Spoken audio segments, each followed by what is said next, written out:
दो चार दिन बारिश के बाद गर्मी से राहत मिली और आज फिर से दोबारा गर्मी होनी स्टार्ट हो गई है।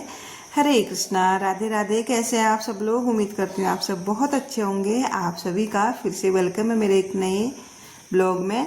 और आज ब्लॉग शाम के टाइम से स्टार्ट हो रहा है। उससे पहले आप लोगों से रिक्वेस्ट है कि अगर आपके पास पहली बार मेरी वीडियो पहुँच रही है तो ज़रूर से चैनल को सब्सक्राइब कीजिएगा और वीडियो को लाइक भी कीजिएगा। और जिन लोगों ने मेरा चैनल पहले से सब्सक्राइब किया है उनको भी बहुत बहुत थैंक यू।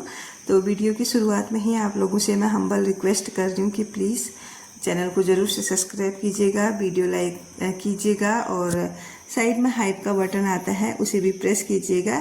तो बढ़ते हैं ब्लॉग में आगे।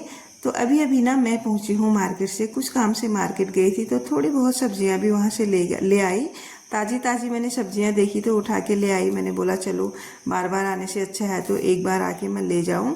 और घर आने के बाद थोड़ा सा किचन फैली हुई थी क्योंकि पूर्वी आज घर में थी और पूर्वी ने कुछ मेरे मंदिर की सफाई और जितने भी मंदिर के बर्तन थे वो काम किए थे।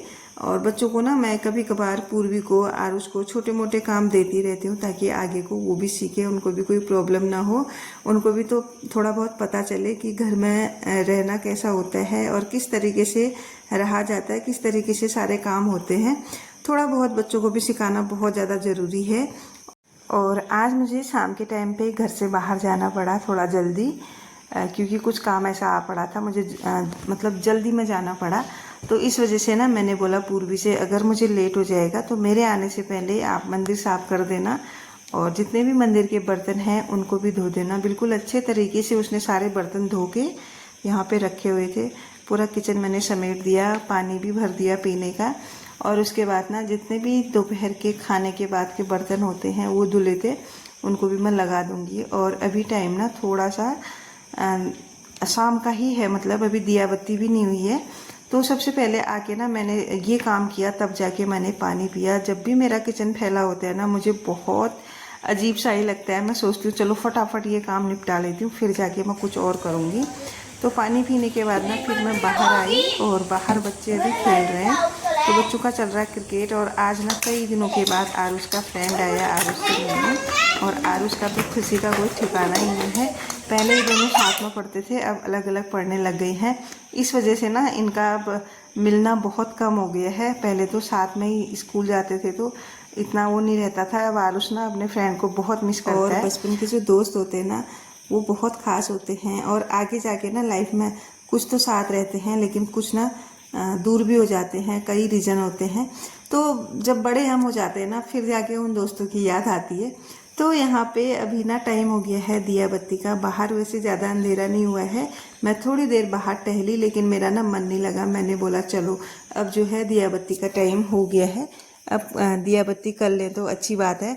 क्योंकि शाम का एक टाइम होता है जिस टाइम पे दिया बत्ती होनी होती है उसी टाइम पे अच्छा लगता है। अगर हम टाइम से अलग थोड़ी देर बाद भी अगर दिया बत्ती करते हैं ना तो थोड़ा रहता है कि अरे टाइम ज़्यादा हो गया है और मेरे घर में दिया बत्ती नहीं हुई है, इस वजह से। तो यहाँ पे दिया बत्ती भी हो गई है। अब ना मैंने बच्चों के लिए दूध बना दिया क्योंकि बच्चे ना खेल के आते हैं तो भूख लगी रहती है।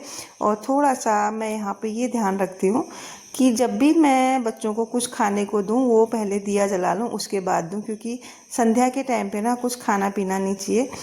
कभी भी ना इस चीज़ का मैं ध्यान रखती हूँ कि बच्चे मतलब कितना भी उनको भूख लगी है बस 5 मिनट रुक जाओ उसके बाद मैं आपको दे दूँगी खाना। ये करके मैं उनको थोड़ा सा टालती रहती हूँ शाम के टाइम पे, क्योंकि संध्या के टाइम पे कुछ भी खाना अच्छा नहीं माना जाता है।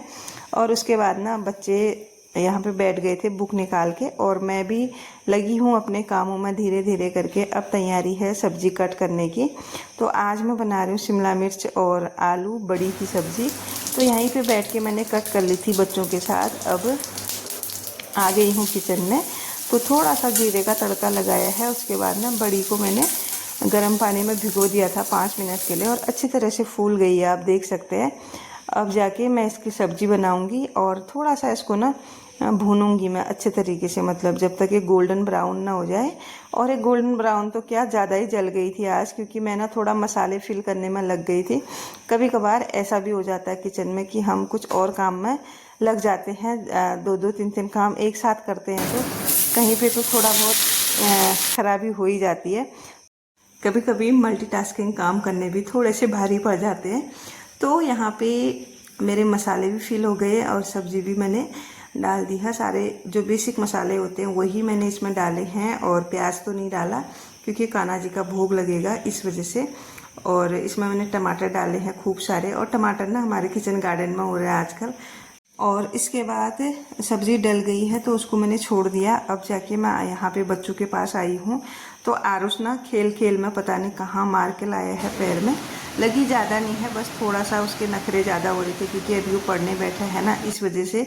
और जब भी आरुष पढ़ने बैठता है थोड़े बहुत उसके नखरे बढ़ जाते हैं, इसीलिए ना उसको थोड़ा अच्छे से मतलब मस्का लगाना पड़ता है कि चलो तेरा काम मैं कर दूंगी, बस तू पढ़ दे वाला उसमें सिस्टम रहता है उसका। तो वहाँ पे ना मैंने उसको प्यार दुलार से दवाई वगैरह लगाई, तब जाके वो पढ़ने को बैठा है। और आप वीडियो में देखेंगे उसका बिल्कुल भी ध्यान नहीं है पढ़ने में। कहीं मेरे से बातें कर रहा है, कहीं पूर्वी से कर रहा है, एक शब्द लिख रहा है फिर इधर देख रहा है। यही है यार उसका, मतलब बहुत कम इसका मन लगता है पढ़ाई में, पता नहीं क्यों ऐसा करता है। तो इसके बाद जो दोपहर के धुले हुए कपड़े थे ना, वो सारे के सारे मैंने यहीं पे बैठ के फोल्ड कर लिए, क्योंकि बच्चों के साथ बैठ के ना थोड़ा ये फ़ायदा होता है, उनको देखने का टाइम मिल जाता है।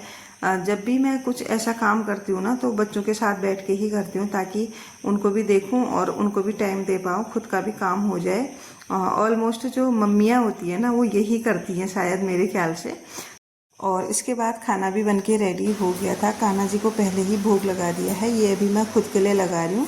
और बच्चों ने भी पहले ही खा लिया, जब रोटियां बन रही थी तो फटाफट मैंने बच्चों को भी खिला दिया, और अब जाके मैंने भी खा लिया है खाना।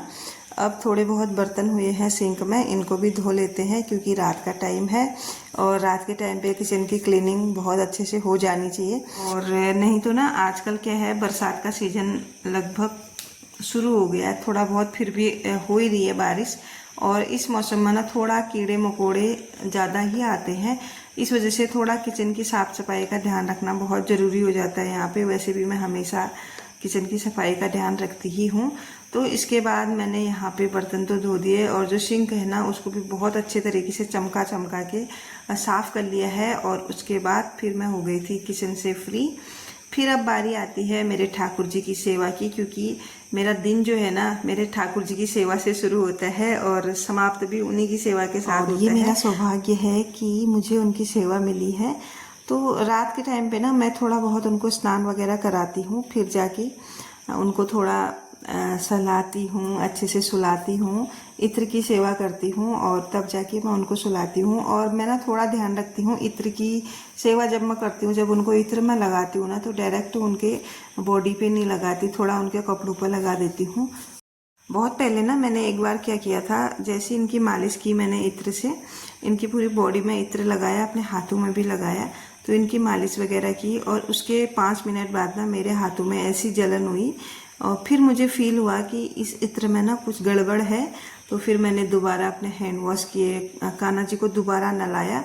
तो उस दिन ना मुझे बहुत बुरा भी लगा, मतलब, और उस दिन से ना मैं सावधान रहती हूँ कि मैं इनको डायरेक्ट इत्र ना लगाऊं, क्योंकि आजकल ना हर चीज़ में केमिकल होती है, और थोड़ा बहुत छोटे से बच्चे हैं उनके लिए थोड़ा केयरफुल रहना बहुत ज़्यादा ज़रूरी है। और तो मैं आपको ना कई बार बता चुकी हूँ, अगर हमसे ना कहीं पे भूल हो रही है सेवा में, कहीं पे कोई त्रुटि हो रही है ना, तो वो खुद ही बता देते हैं, खुद ऐसा कुछ ना कुछ वो संकेत दे देते हैं कि ये चीज़ गलत है। तो इसके बाद जो लोग डरते हैं ना, मतलब सेवा से पहले मैं भी डरती थी कि कैसा होगा, क्या होगा, कहीं भगवान रूठ गए तो क्या, कैसे मैं उनको मनाऊंगी, कहीं कोई बड़ी बात ना हो जाए, इस तरह से।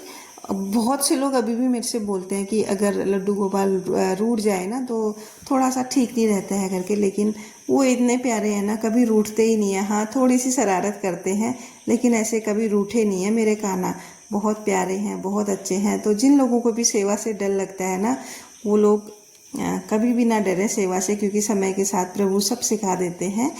और आज के लिए इतना ही, मिलती हूँ आपको नेक्स्ट ब्लॉग में, तब तक के लिए राधे राधे।